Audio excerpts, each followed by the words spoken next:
in Melbourne for us. Thank you. And staying with developments from COP27, let's bring in Andrea Zanon, who is the former head of risk management for the World Bank. Thank you for your time today. I really appreciate it. Climate financing is high on the agenda here at this summit. Why is this so critical? Thank you for having me back. Pleasure to be here. First, I think it's important to set the tone for this COP27 as it is expected to be more of a procedural summit, less perhaps strategic than COP26 of last year in Glasgow.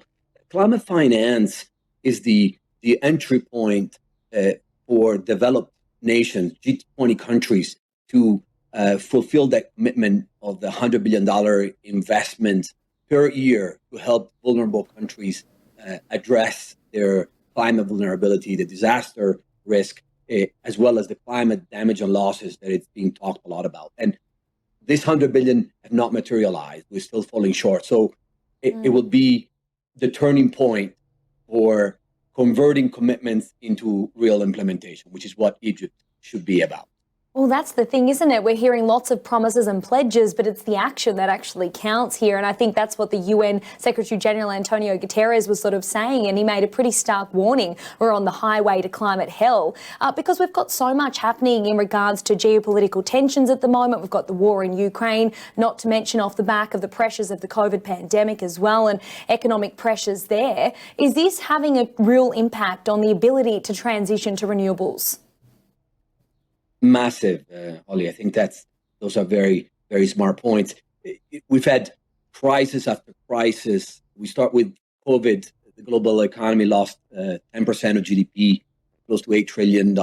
Millions of people passed away because of the pandemic. The highest recession ever experienced, geopolitical tension.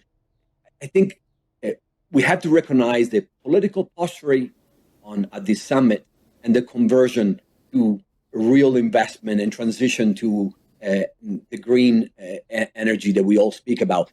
That's why I think it's important to set the expectation low, continue to look at the positive trend in the private sector, because both in the capital markets and the private sector, the numbers are very encouraging.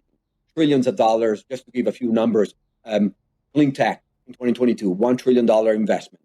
This number expected to hit $5 trillion by 2025. Capital market, every $3 under management, one is going to sustainability. Those are very promising numbers. McKinsey, the global advisory, is expecting that zero net services by 2025 are going to reach $13 trillion. Yes. So there is great traction on the private sector and financing side. And it's being watched closely. There are so many moving factors here. Andrea Zanon, I really want to thank you for your time and analysis on this. A pleasure to be here. Thank you. Andrea Zanon there. Okay, we'll be right back with more Ticker News after this.